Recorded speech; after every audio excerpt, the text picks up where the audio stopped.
va a depender de ti. Tenemos proyecto. 1. Rescatemos al Estado. El Estado está convertido en un comité al servicio de unos cuantos. En sentido estricto, hablando con la verdad, en México no hay democracia, porque la democracia es el gobierno del pueblo y para el pueblo. Lo que hay es una oligarquía, que significa el gobierno al servicio de unos pocos. Si hacemos valer la Constitución, sobre todo el artículo 27, vamos a poder rescatar bienes de la nación y del pueblo que se han entregado de manera ilegal a particulares, a nacionales y extranjeros. De Salinas a Fox entregaron 25 millones de hectáreas del territorio nacional a empresas mineras, sobre todo extranjeras, para la explotación del oro, de la plata, del cobre. Es decir, entregaron el 12% del territorio nacional. México tiene 200 millones de hectáreas. Lo que concesionaron, pues, es del tamaño del estado de Chihuahua, que es el estado con más territorio en nuestro país, tiene 25 millones de hectáreas. Se llevan todas estas riquezas, no dejan beneficios, contaminan, pagan salarios de hambre. ¿Sabes cuánto pagan de impuestos las empresas mineras extranjeras? 5 pesos por hectárea al año. Por eso necesitamos rescatar los bienes de la nación, los bienes que son del pueblo, que esas riquezas se distribuyan con justicia, que no se queden, como ha venido sucediendo, en unas cuantas manos. 2. Democratizar los medios de comunicación. El 75% de los mexicanos se va formando una opinión sobre la realidad nacional a través de lo que se les dice en la televisión. Y resulta que la televisión está concentrada en unas cuantas manos, en unas cuantas personas. Televisa está en manos de Roberto Hernández, de Balleres, Claudio X González, del Consejo Coordinador Empresarial, el que participó en la guerra sucia en contra de nosotros en el 2006. Germán Larrea, el de la minera México. Es presidente del Consejo de Administración de Televisa Pedro Aspe, secretario de Hacienda de Salinas, además de Azcárraga. Son los dueños de Televisa. En fin, los que tienen más poder económico son los dueños de la televisora más influyente en este país. Ellos son los que realmente mandan en el país. ¿Cómo se apoya esta oligarquía para hacer sus fechorías, para cometer todas estas atrocidades que han llevado a la destrucción a nuestro país, que llevan al empobrecimiento del pueblo? Pues se apoyan porque tienen el control de los medios de comunicación. No dominan con el ejército. La oligarquía no necesita usar la fuerza bruta. Tienen el control de los medios de comunicación, tripulan la mente, tripulan el pensamiento de millones de mexicanos. Por eso hace falta que haya competencia, democratizar los medios de comunicación para que se escuchen todas las voces y de esta manera pues se tenga un mejor criterio. Hay muchas cosas que los ciudadanos no saben. Por ejemplo, han echado a andar una guerra sucia desde hace bastante tiempo, desde el desafuero en contra de nosotros para desprestigiarnos. Están empeñados en destruirnos políticamente, al mismo tiempo que ahora ya están proyectando a Peña Nieto, que va a ser el candidato de Televisa a la presidencia de la República. Ya la oligarquía tiene candidato, Salinas de Gortari es el jefe de campaña de Peña Nieto y Televisa la encargada de la propaganda, al mismo tiempo que a nosotros nos están haciendo a un lado y además nos atacan un día sí y el otro también. 3. Crear una nueva economía. Ya está más que demostrado que la actual política económica no funciona. La han venido imponiendo desde hace 27 años. Claro, funciona para los potentados, funciona para la oligarquía.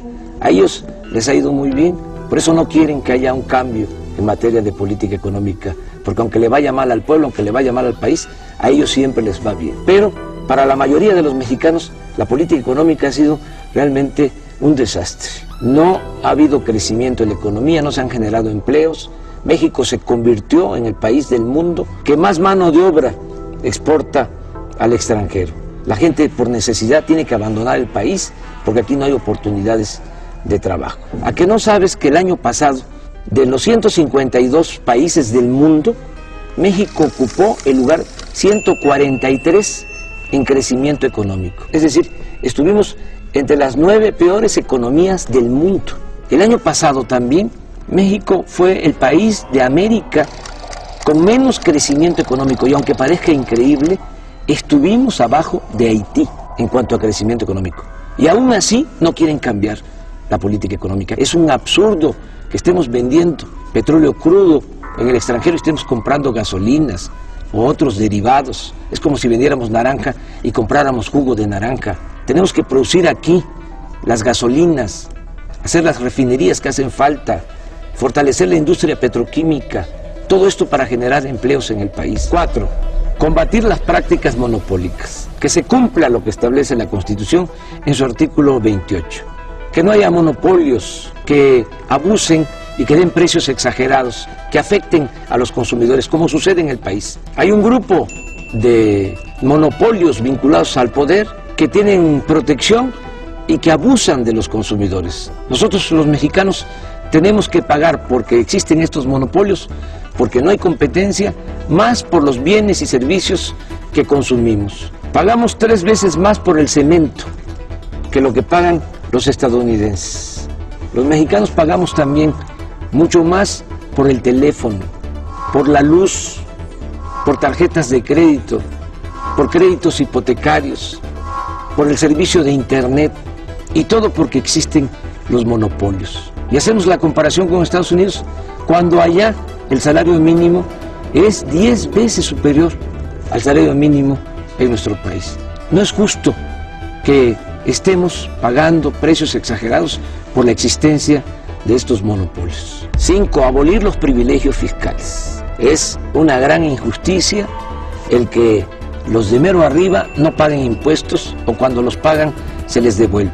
Ya quedó demostrado, hasta el mismo Calderón lo tuvo que reconocer, que en el 2008, por ejemplo, 400 grandes empresas, las 400 más grandes corporaciones del país, empresariales y financieras, obtuvieron ingresos por 5 billones de pesos. Estamos hablando de la mitad del Producto Interno Bruto, de la mitad de la riqueza que se generó en ese año en el país. Esto también demuestra cómo se concentra el ingreso, cómo se concentra la riqueza en unas cuantas manos, en unas cuantas corporaciones en nuestro país. ¿Cuánto pagaron de impuestos? El 1.7% de sus ingresos. Cuando un trabajador asalariado, un profesionista, un pequeño, mediano empresario, pequeño, mediano comerciante, paga hasta el 30% de impuestos sobre la renta. 6.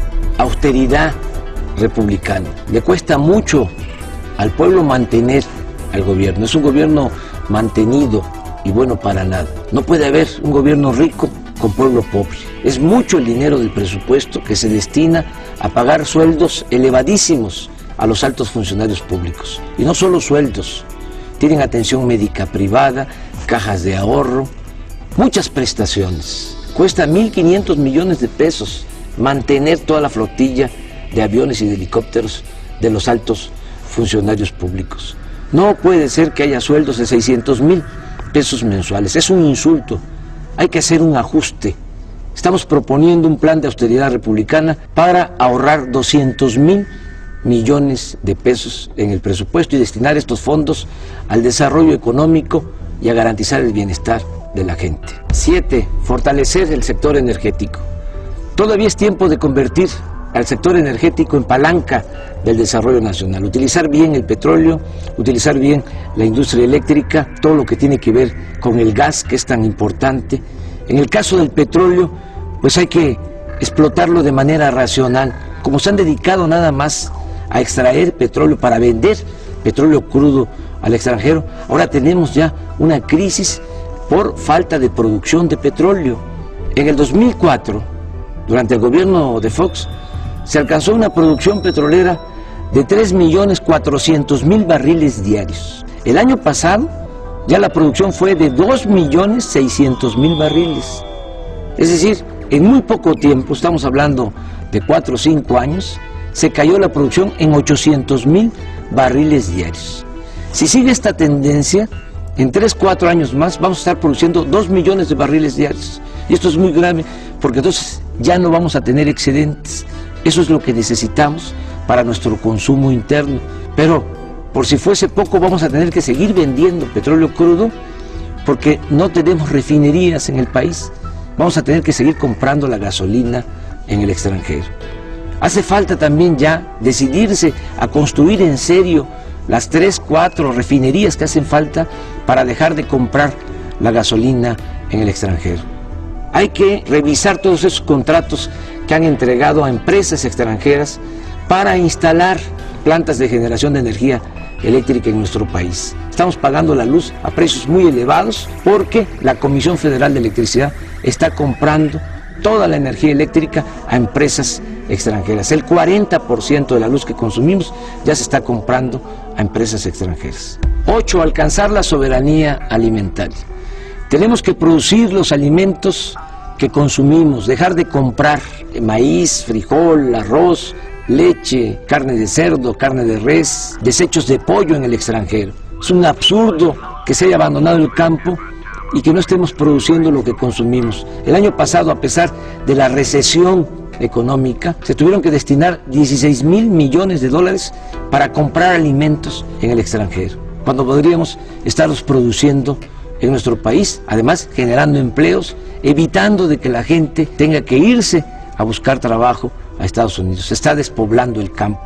También tenemos que apoyar la producción de autoconsumo. Millones de campesinos pobres, indígenas, viven de lo que producen, de la economía de autoconsumo.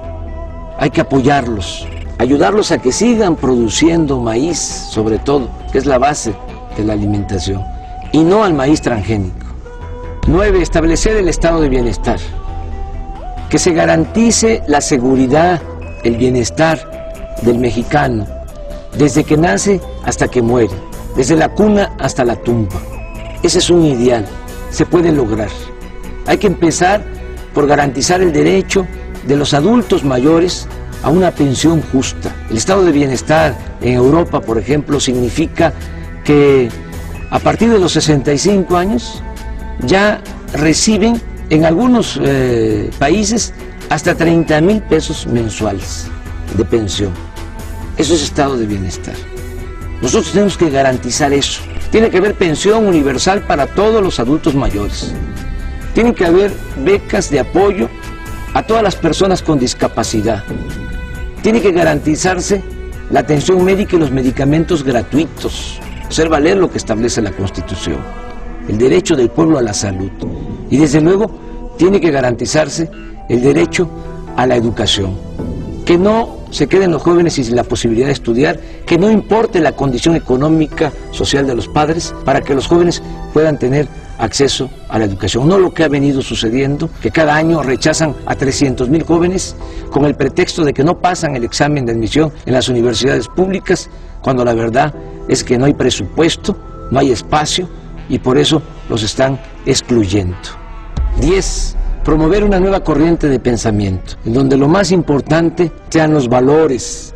Esta crisis que estamos padeciendo, esta decadencia, no es nada más económica, política, social, es también de pérdida de valores. Por eso hay que impulsar un nuevo estilo de vida, en donde la mujer, el hombre, valgan por su trabajo, por su generosidad, valgan por sus acciones solidarias, fraternas, no como lo que sucede actualmente, que solo vale el que tiene, y el dinero siempre se impone, siempre aplasta, siempre domina a la dignidad, a los principios. Afortunadamente, en el México profundo, en nuestro pueblo, hay muchos valores que hay que exaltar, hay que recoger todos esos valores, toda esa reserva de valores que hay en nuestro pueblo para regenerar la vida pública en nuestro país. Abajo no hay odio, abajo no hay codicia, y tenemos que recordar que la felicidad no es solo acumular riquezas, no solo es acumular bienes materiales. La felicidad es estar bien con uno mismo, estar bien con nuestras conciencias y sobre todo estar bien con el prójimo. A pesar de la tragedia nacional, no nos desanimemos. Si hay salidas, no caigamos en la desesperanza. Sí podemos sacar adelante a nuestro país, sí podemos sacar adelante a nuestro pueblo. Tenemos proyecto para sacar adelante a México. Depende de ti. Y recuerda, solo el pueblo puede salvar al pueblo.